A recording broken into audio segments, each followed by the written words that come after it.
Welcome everybody. I'm Garry Adelman, American Battlefield Trust. Really happy to be out here with Gary Gallagher, scholar with hardly any peers at all, and I'll stop there. We'll put it all in your caption, Gary. Where are we? Well, we're standing at the tip of the Mule Shoe at Spotsylvania, right near the Bloody Angle, which is exactly behind us. This is one of my favorite places on any Civil War battlefield. I think it's easily one of the most evocative places on any Civil War battlefield. And trying to imagine what it was like here in the pre-dawn darkness of May 12th, 1864 is still sort of chilling to me. You really have a lot going on here. This is May of 1864, as you said. This is during the Overland campaign. We've already had what was probably the fourth most costly battle of the Civil War, the Wilderness, just before this one. And then they come to this place all of a sudden. And it will become one of the largest, and certainly, and by my count, the third most costly battle of the entire Civil War. But really, people's imagination have come to revolve around this place for what happened here on May 12th. Spotsylvania is when people figured out in the Eastern Theater that everything had changed. Before, you would fight a big battle, one army would retreat. It could be weeks or even months before you fought another major battle. It was 10 months in between Gettysburg and the Wilderness. Here, the Wilderness ends on May the 6th. They march for one day and the Battle of Spotsylvania begins. 30,000 casualties between the two armies in the Wilderness. There are going to be 30,000 casualties more here. And it's a different world.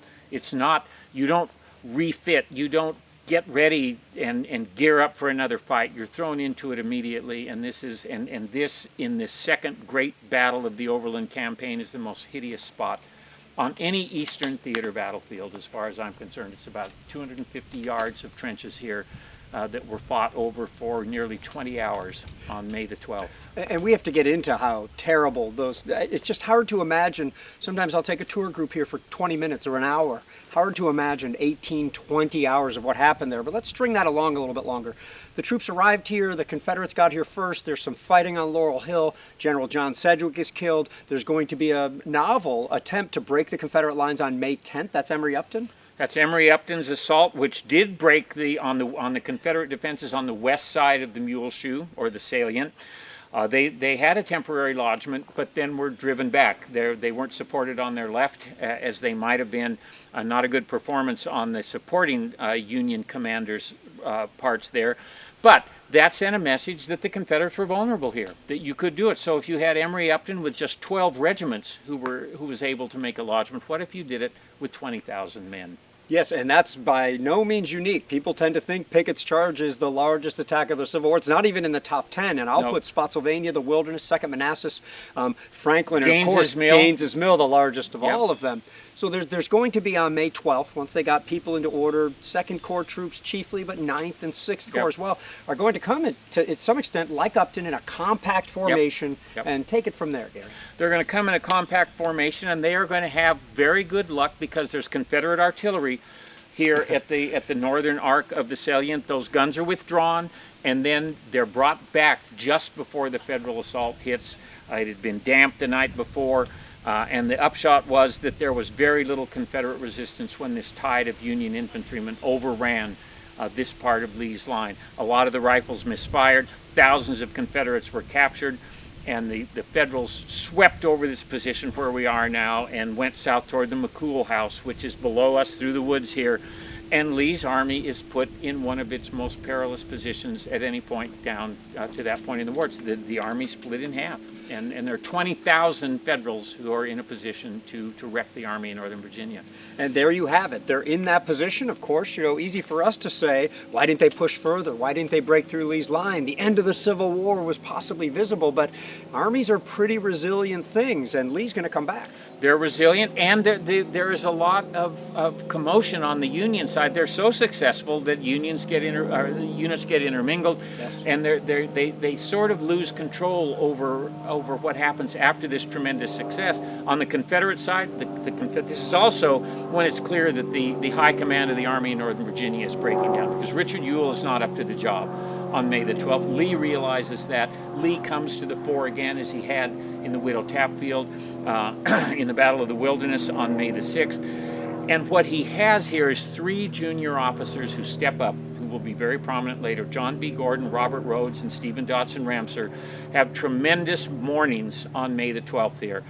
Gordon working to the Confederate right side of the salient, Rhodes and Ramsar working on the left.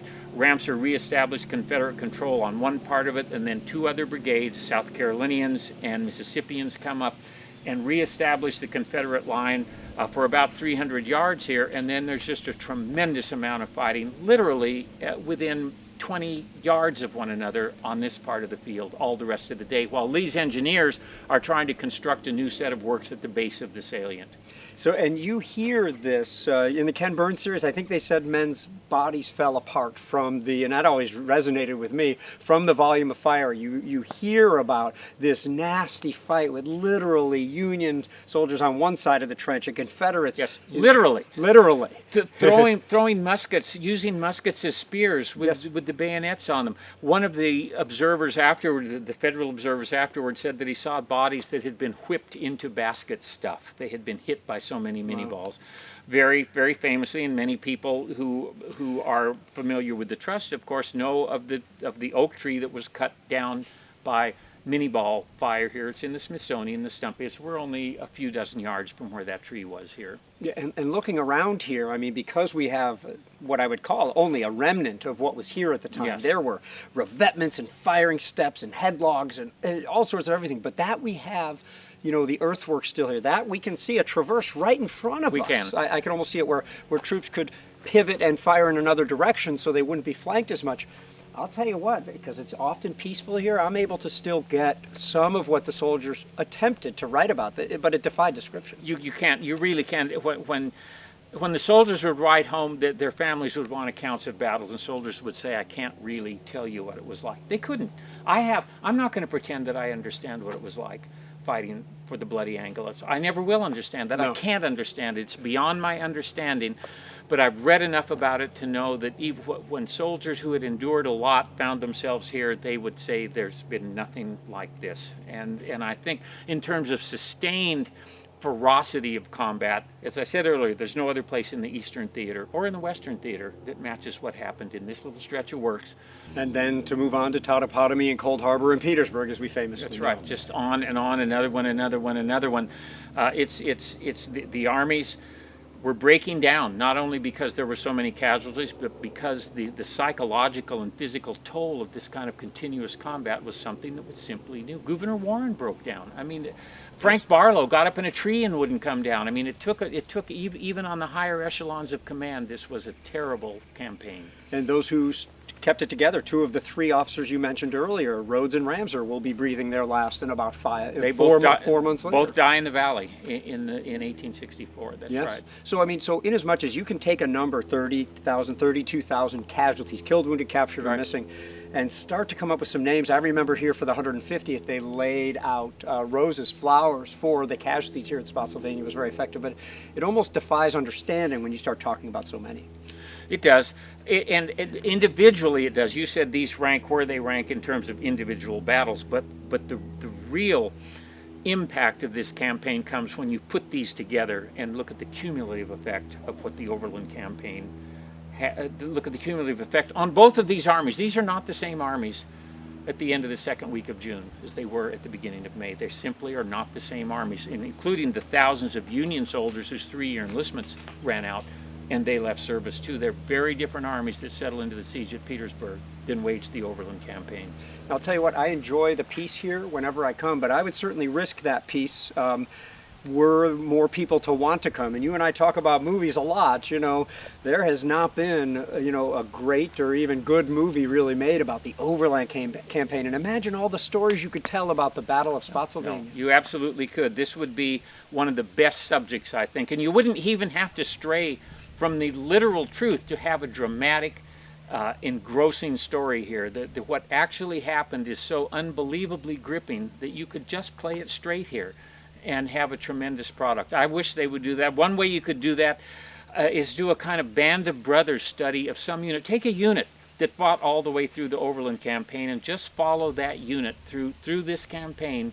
get them down to Petersburg. I think if that were done correctly, it would really be something. And I'll tell you what, that my vote is for the 57th Mass. If I have the number right, there's a great history done called Mother May You Never See the Sights I've Seen, and they're right over there, and they'd been at the Wilderness, and then they're at the crater, they're at Cold Harbor in the middle, so that gets my vote. Young screenwriters out there, young or old. Get busy, get Wilkinson's book and get to work. Get Wilkinson's book, get to work, and if this isn't your subject, write something else. By all means, you all have a strong feeling about that stuff, but moreover, Gary, it's just great that this place is preserved, that people can come here and we can reflect, and we encourage you all to do the same. Absolutely. This on, if you're looking for top spots on Civil War battlefields to let you make a connection to the past, I think there are very few that have more resonance than this spot at Spotsylvania. Let's leave it at that. Gary, thanks so much for joining us. Thank you all for watching and for supporting battlefield preservation and education. Hello, this is Trace Atkins. To stay up to date on all the latest and coolest videos, please subscribe to the Trust's YouTube channel. Preserve, educate, inspire.